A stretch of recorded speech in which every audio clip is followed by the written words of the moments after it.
been able to sleep the last few months just prepping towards this and building it. It's like day one, you know, that excitement all over again, which is just absolutely incredible. But before we get into it, I'm just going to share a little bit about my story for anyone who's new in the room and has never met me before. My name is Louise. I am Irish but based over in the UK. I've been with Nu Skin for 8 years, but prior to that, I trained in university as a physiotherapist and I was working as a national manager for one of the largest private healthcare companies in the UK. And I never thought that I would do anything outside of that profession. Loved it in my 20s, it was really challenging and diverse, I was travelling lots. But when I was coming into my 30s and I was planning in advance for having a family, I knew that that job wasn't going to be compatible with me being a mum. And my employers at the time told me that if I fell pregnant, that my job wouldn't be there for me when I wanted to come back, and I could take a 50% salary reduction and go back into clinic as a junior member of staff. Now, that was not an ultimatum that I was prepared to stand for, and I decided to take things into my own hands, and that's when I became open to other ways of working. And I'm a big believer in God, the universe, the law of attraction, whatever you want to call it, but Nu Skin came into my life a few days later when I needed it the most, and I caught the vision from day one. And for those of you who have maybe seen me around here so far this weekend, you can see that I brought my daughter with me. She's nearly 6 years old, she's watching backstage, so hi Carter if you're watching. And I am so proud to be able to bring her with me to not just a family-friendly business, but this little girl is in the most empowering, inspiring, positive environment for anyone here who's a parent. Is this not the best place to raise children? Right? It is just amazing. So this company has changed my life, it's changed my family's life, and I'm more excited than ever for the future, for what's to come. And India is something that I just caught the vision for straight away. Now, within my 8 years in business, when I think my first year, maybe Peru opened, but I wasn't ready to participate in any sort of an international expansion back then. This is my very, very first international market opening. So I have no clue what I'm doing, but is that not how we start the business? With no experience, no clue, but we see the vision and we're going to figure it out along the way. That's exactly what I'm doing here. I can see the vision. Someone's got to do it. Why not us? Right? So I want you to understand right now, I'm from a very small town in Ireland. I have no Indian connections. I don't know a single person that lives in the market, but I'm prepared to go and build relationships within the Indian community so that I can pioneer this. And I've set myself a huge goal to be not just one of the pioneers, but the #1 pioneer to lead this expansion into India. It's a pretty big goal, and I want you guys to come along for the ride with me. So why India and why now? Ella did a fantastic job of sharing, you know, why right now it's more exciting than ever before. It's a super, you know, it's the most rapid growing market in the entire world, emerging middle class, a digital savvy population, a rapid, you know, demand and kind of increasing appetite for premium wellness. There's a culture of education and entrepreneurship. These people are ready and hungry for what we have got on offer. And this is not something that Nu Skin has just decided to do overnight. This is years and years of groundwork in the making. Not only are we making sure that we get the portfolio right, is that portfolio exciting or what? Exactly what I was hoping for. The price point is amazing. Exactly what the market is going to look for. But on top of that, Nu Skin have gone above and beyond. And they've thought, you know, what is going to help us have even more credibility going into this market? And they have created an amazing strategic partnership with an India-based company called Infosys. If you haven't heard of this company, please write it down. Please look it up, because this is the one thing that if you're speaking to people from India and they have never come across Nu Skin as a brand before, they have certainly come across Infosys, and that gives us that extra layer of credibility and trust when we're looking to move into the market. So you do not need Indian heritage to participate, but it's all about if you're prepared to go away and network within those communities. And let me tell you guys, there are Indian people and diaspora all across Europe. This makes us the gateway into India. So please don't think that, oh, it's just UK. It's not. If you do your research and you look and you keep your eyes open, there are people absolutely everywhere. And understand, you know, I'm white and Irish. I'm not Indian, in case you couldn't guess. But I'm still someone who sees the vision and is an entrepreneur, and I want to participate in this international expansion because this is going to be a legacy creating income if you do the groundwork now. So don't just assume you just have to look for Indian people or people who've got heritage. This is an opportunity for absolutely everyone. So how to network in the Indian community. And we're going to have an amazing panel that's going to come on and share some of their top tips and their insights. But for me, it's like exactly what Alan said, you only need one Indian eligible brand rep on your G1 in order to have access to the market. Do you all think you can find one Indian eligible brand rep in the next 5 months? Right, so where are you going to look? Right, what if you don't know anyone who's Indian? This morning, I went on my Facebook and I typed in Indians in Marbella. And there was a group with over 7,000 people. I'm telling you that if you do this in any of your local markets, you will find connections. But the biggest and the most important thing is build locally. Not just in Europe, build locally, because these people want to build like communities and relationships and friendships. And that for me has been the real key to me gaining that traction and momentum.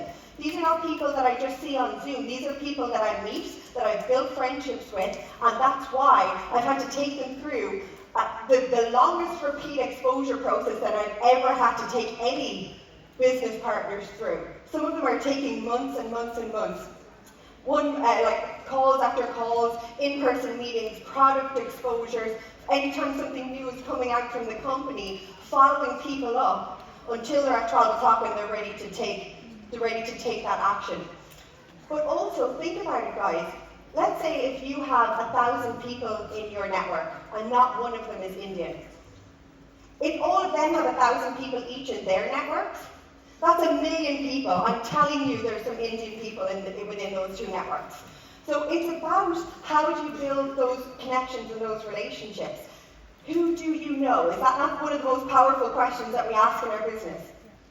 Who do you know? And please do this in a respectful way. Like, we're not going on social media and being like, who knows some Indians? Right? That's not the way you go about doing this. And I have seen some people do this, right? Go on and be respectful. But reach out to the people who are well connected in your networks and let them know what you're working on, why it's so exciting, and who do you know, right? So get those referrals that way. Once you have one great connection, it's amazing how if that person is well established and trusted in the community, how that can really start to snowball and spiral. And that's really been, again, the key to where I'm getting the growth and the momentum. It's not that I've got loads and loads on my front line right now, but I have got people within my downline who've successfully been able to tap into this network, and then it's starting to compound really nicely. So, from a social media perspective, guys, there's lots of different ways that you can create energy and excitement around this. One of the things that I personally decided to do was put myself out there and track my journey. Track my journey from not having a clue how I'm going to go about doing this, but forward project the vision of, this is what I can see, this is what I'm going to create, and this is what I'm doing every single day in order to achieve my goals. And what you'll find is, it's nearly like tracking a bit of an underdog story. Nobody wants to see just the end result. They want to see, right, well, how many calls are you doing, and what's the graph that's going in behind the scenes? And then when you've done it, how amazing is it to reflect back on it? I always think about, Jeff Bezos. Right, how amazing would it be if he had filmed everything from him sitting in his garage to where he is now, all the hard work that had gone on behind the scenes, but most people just see him as this overnight success story. And this is the thing, so think about how you can maybe track your journey, and because of that, I've had so many people that are coming to me because I've positioned myself as someone who's a leader, then when they're looking, if they hear about it, then they come and they find me. Another thing that myself and my dad and I did, we went and had a photo shoot. Again, it was just a pattern interrupt on social media. What's something different? This is a digital savvy, modern population that's emerging in India. So think about it, like, I think sometimes people think it's going to be a little bit more like behind where we are and whatnot. This market is moving and growing and developing at a really, really rapid rate right now. So think, if you find people that are really great on social media, it's no different to what we're doing over here. So just think about how you can create something that's a little bit, a little bit different. So, market penetration and getting ready to expand. One of the things that I'm finding, particularly if you're working with first generation Indian people, if they're living here in open markets, one of the things that I hear a lot is, I'm going to wait until the market opens. Has anyone else had that from people? I'm going to wait. I'm going to wait. I've got loads of contacts, but I'm going to wait.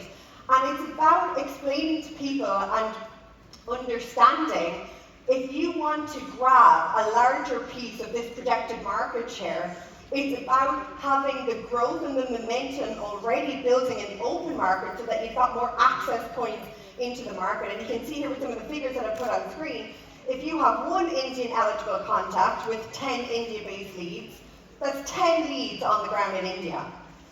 Not all of them may be interested, right? Whereas if you build 50 India-eligible reps or connections with 10 leads each, that's 500 leads once they're on the ground in India. Can you see the difference? And we want to go even higher than that, right?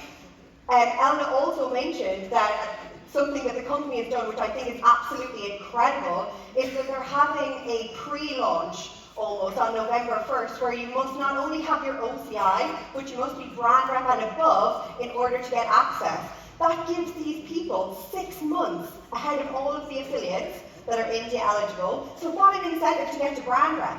I love this. This is motivating people like never before, being like, oh my God, I want to be the first person in there. I want 6 months first mover advantage. We gotta go. But one of the things that's really important about this as well is understanding the eligibility process. So you will have heard again that you either need to have your NRI or your OCI. The OCI documentation process can be a little bit slow, right? There's people that it's taking quite a few months in order to get this coming through on time. And if you can see here, these are the gatekeepers to the launch. If you were to reverse engineer the months from November, let's say it's taking 3 or 4 months for this documentation to come through, we've kind of got until July or August to have people getting that documentation submitted to make sure that it's come through if they want to be ready to go for November 1st, and then it's all about driving people towards brand rep. Does that make sense? That's going to be one of the most important things that you got to do. And it's very easy when people think, oh, I've got 5 months, it's fine, I'll do it, in a few months. Be like, no, this is the first thing you've got to do. You've got to get your OCI registered. So then building trust and excitement. Repeat exposure is absolutely everything. And I've kind of touched on this already, but like I said, I have never, ever had to take people through such a robust and consistent and a variety of exposures is totally testing me as a leader and a mentor to be like, what else do they need? How else can I expose the business to them? And just bear that in mind, because I know so many of you will have reached out to people and they've expressed interest and they may have signed up and they haven't got going. That's okay. Don't lose faith. Just keep taking them through the repeat exposure process. And I'm telling you, if you are going to get face-to-face with them and build your events locally, that's one of the most important things. It's something that I feel like we're doing incredibly well in the UK right now. We are back in real big business building mode. We've got events all around the UK, lots of local events. We've got a really big, exciting roadshow coming up that's also going to include Prism.io. Please understand as well that I'm finding that Prism is probably the thing that they're the most excited about. So I was absolutely thrilled to see that it was included in the launch portfolio for India. These two opportunities are feeding into one another beautifully. So lead with that, for sure, but then also think about, how if you don't have an event local to you, go and set one up. Step outside your comfort zone, because if you don't have something where you can create these these environments where you can build trust and credibility, and people can sit and ask their questions and try the products and whatever it is, then create it. And I'm telling you that that's the best piece of advice that I can give you, and why we're moving really nicely right now. And also, for those of you who are maybe particularly interested in this, the UK are hosting an India-specific kickoff event on the 13th and 14th of September. So this is going to be very, very focused on training people up, ready to go for the launch event on November 1st. So if people want to come to that event, you'll find the information in OTG UK, but that will be a really, really great event, and we know there'll be a lot of Indian people that will be in attendance as well. So, prepping for going live. We had a fantastic presentation from Callie and Dana on System 7 and on the importance of duplication. This is absolutely crucial when we go into India. I'm sure lots of you in the room here will know the wonderful Karu Bannister, who was one of the major pioneers when we went into Japan. I spoke to Karu and I asked her, what was one of the key things that you did in the preparation for the launch of Japan? And she said that it's all about System 7 and creating leaders before you go into the market. She was like, we had 1,000 leaders that were ready to go. They knew the system, and they were able to go in and teach it and duplicate it really, really quickly. So this is super important. When people are coming on board right now, do they know the system? Do they understand the power of duplication and keeping it simple? And one of the things that may become a little bit of a challenge for us is, as international sponsors, we may not have full transparency over the volumes in our back office when we go into India. We're working on it to see if we can get a workaround, but can you imagine if you can't see exactly what's going on? Systems are going to be more important than ever before. Okay, so please make sure that you're working on that with your team and creating those leaders pre-launch. And then finally, guys, just to wrap up, the reward doesn't go to the one who watches history. It goes to the one who makes it. You've got the opportunity here to go out and pioneer something that will create a legacy for your family, for your future, but it's up to you to decide if you want to be a part of that. Thank you so much.